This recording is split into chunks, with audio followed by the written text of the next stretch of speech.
Okay, here we go. The last video for us to finally learn how to subtract rational expressions when we don't have like terms. And again, they're very similar to when we're adding and trying to find like terms. So let's just go ahead and jump and get started. A problem that, I think it's a little bit challenging. Let's go ahead and write 4 divided by x plus 2.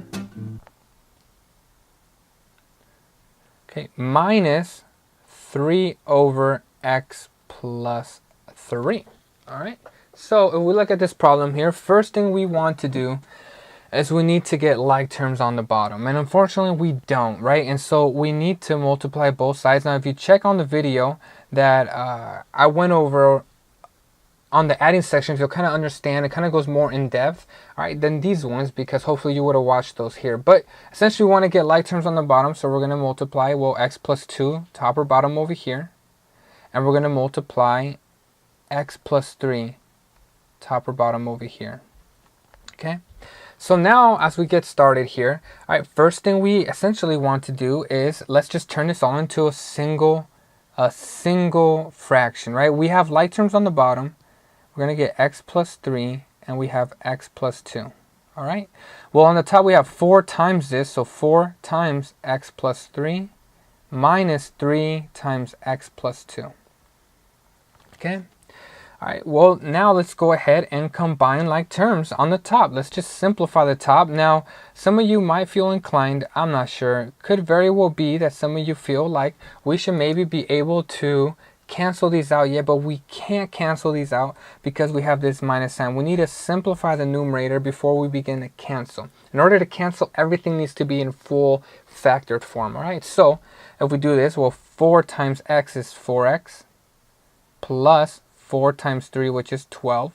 Then we're going to get negative 3 times x, so we're going to get minus 3x, and negative 3 times 2, which is minus 6. And we're going to get, well, 4x minus 3x is going to just give me x, and 12 minus 6 is going to give me positive 6, all divided by x plus 3 times x plus 2. Okay, well, if you look over here, none of these are going to cancel out because they're not the same terms, so we're done with this problem, and there's nothing for us to do. All right, let's go ahead and maybe look at a problem here that I would maybe consider to be exceeding level.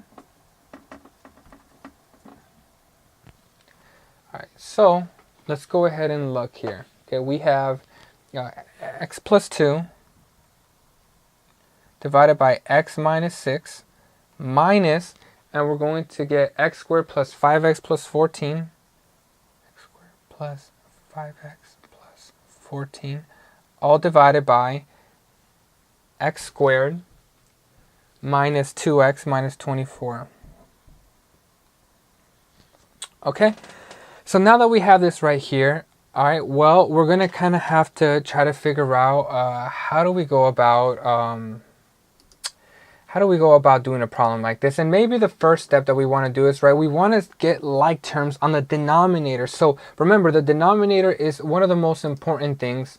And so one of the first things we need to do is turn this into factored form on the bottom. All right, so if we go and do that, all right, we're going to get, well, let's just go ahead and we're going to get x plus 2 divided by x minus 6.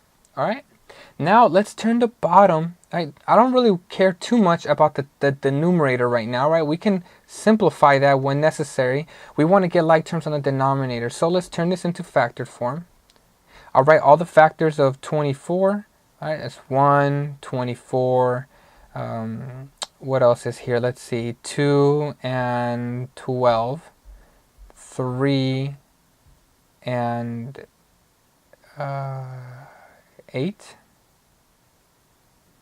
All right, and then is there any more out there that we could think of? 4 times 6.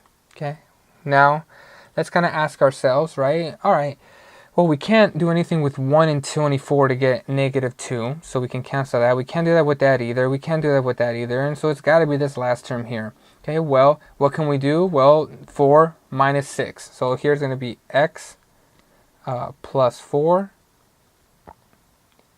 x minus 6. Okay, now you could see, all right, now that we've turned this into factor form, well, we could very well see right here that we have an x minus 6 and we have an x minus 6 over here. So all that's missing to get a like terms is an x plus 4 over here. So that's exactly why we turn it into factor form, because now we can multiply the top or bottom over here by x plus 4. And that's what's going to let us get our like terms. So now I'll go ahead and rewrite it over here. We're going to get x plus 4 times x minus 6. All right, up here we're going to get x to the 4 times x plus 2. Okay, minus the entire expression, x squared plus 5x plus 14. Okay, now that we have that right there, let's go ahead and continue on. Okay, well, we need to simplify the top part, so we need to multiply x times x. So let's go write this over here. Again, I'll just write x plus 4 and x minus 5. Okay, well, x times x is x squared. All right, 4 plus 2 is 6, so we're going to get 6x, and 4 times 2 is 8. Okay, so I kind of did it very quickly, but you're welcome. I feel very confident that this is something you could verify right here. Okay, now that we have that right there, well, we're going to get minus x squared, right? Minus x squared minus 5x and minus 14. Okay, now that we have that, well, let's just go ahead again and simplify. All right, so let's go ahead and simplify. We have x squared and we have a minus x squared, so these are going to cancel. We have 6x minus 5x, so I'm going to get x, and we have 8 minus 14, right? So 8 minus 14, 8, 9, 10, 11, 12, 13, 14. So we're going to get x minus 6 on the top. All right, well, that's unfortunate, right? We went and completed that there, and there's essentially nothing for us to do left, right? We can't cancel these out. This is x minus 6. The bottom is x plus 4, x minus 5. Again, nothing cancels out, and so we're actually done. This will be my final expression. Okay, since we can't cancel anything out, we're done. Or if you want to, we could theoretically continue on, and we're going to get x squared minus x minus 20 on the bottom, right? So if you wanted to, we could fully simplify it and turn it into this form here if we wanted to. But I'm pretty happy with you getting to this point right here, especially if you're able to do the rest above. So hopefully this gives you an idea of how to do this, and take care.